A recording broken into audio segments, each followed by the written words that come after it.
ভারত পাকিস্তান মহারণে মাঠের বাইরের কথার লড়াইয়ে উত্তাপের কমতি নেই একটুও। মাঠের বাইরের উত্তাপ থাকলেও মাঠের ক্রিকেটে সেটার প্রতিচ্ছবি দেখা মিলছে না বছর কয়েক ধরেই। এশিয়া কাপের এবারের আসরের প্রথম দেখাতেও সেই পুরনো ছবি। কুলদীপ যাদব, অক্ষর প্যাটেলের সঙ্গে জসপ্রীত বুমরাদের বোলিং এর সামনে দাঁড়াতেই পারলেন না পাকিস্তানের ব্যাটাররা। সাহিবজাদা ফারহান ও শাহিন আফ্রিদির ব্যাটিং এ লড়াইয়ের পুঁজি পায় পাকিস্তান। অভিষেক শর্মা, শুভমান গিল, সূর্যকুমার যাদব, তিলক ভার্মা, শান্ত স্যামসন, হার্দিক পান্ডিয়াদের নিয়ে ব্যাটিং ইউনিটের কাছে অবশ্য 128 রানের লক্ষ্য কঠিন হওয়ার কথা ছিল না। 3 উইকেট হারালেও জয় পাওয়াটা কঠিন হয়নি ভারতের জন্য। অভিষেকের ঝড়ের পর তিলক ও অধিনায়ক সূর্যকুমারের ব্যাটে 7 উইকেটের সহজ জয় পেয়েছে ভারত। এমন জয়ে সুপার 4 এর আরো কাছে তারা। গ্রুপ পর্বে ভারতের শেষ ম্যাচ ওমানের বিপক্ষে 19 সেপ্টেম্বর দুবাই ইন্টারন্যাশনাল স্টেডিয়ামে জয়ের জন্য 128 রানের লক্ষ্য তারায়।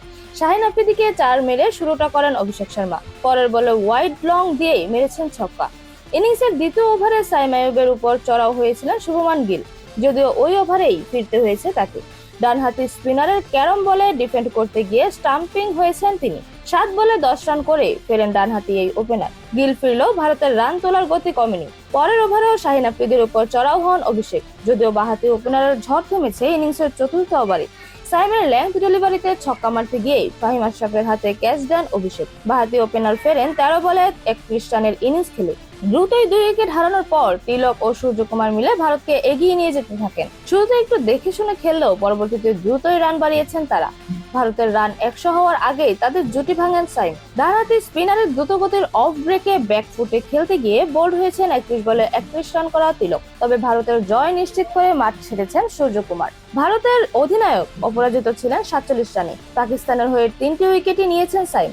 এর আগে টস জিতে ব্যাটিং এর সিদ্ধান্ত নিতে একটুও সময় নিলেন না সালমান। তবে মাঠের ক্রিকেটে পরিকল্পনার বাস্তবায়ন দেখা যায়নি একটুও। সাইম আইয়ুবের বিপক্ষে হার্দিক পান্ডিয়া বোলিং এর শুরুটা করলেন ওয়াইড দিয়ে।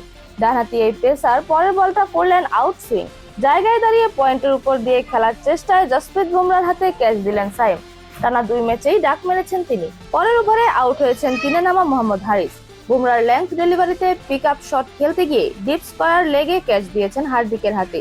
2 ওভারে 2 উইকেট হারানোর পর শুরুর ধাক্কা সামাল দেওয়ার চেষ্টা করেন ফখরজামান ও সাহিবজাদা ফারহান। তারা দুজনে মিলে এগিয়ে নেওয়ার চেষ্টা করলেও জুটি বড় করতে পারেননি। অক্ষরের বলে ডাউন দ্য উইকেটে এসে ছক্কা মারতে গিয়েই লং অনে তিলকের হাতে ক্যাচ দিয়েছেন ফখর। 3-4-এ 15 বলে 17 রান করেছেন বাঁহাতি এই ওপেনার। একটু পর আউট হয়েছেন সালমানও। বাঁহাতি স্পিনার বলে সুইপ করতে গিয়ে অভিষেকের হাতে ক্যাচ দিয়েছেন পাকিস্তানের অধিনায়ক। 12 বলে মাত্র 3 রান করেছেন তিনি।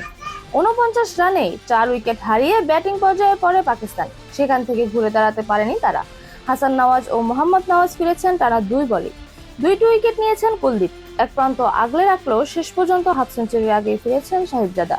কুলদীপের গুগলিতেই লং অনের উপর দিয়ে খেলতে গিয়ে 44 বলে 40 রান করে আউট হয়েছেন। শেষের দিকে পাকিস্তানের রান 100 পার করেছেন শাহিদ আফ্রিদি ও সুহিয়ান মুকিব। যেখানে 4 ছক্কায় 16 বলে 33 রানের ঝড়ো ইনিংস খেলে পাকিস্তানকে 127 রানের পুঁজি এনে দিয়েছেন শাহিন আফ্রিদি। ভারতের হয়ে 3টি উইকেট নিয়েছেন কুলদীপ। 2টি করে উইকেট পেয়েছেন অক্ষর ও বুমরা।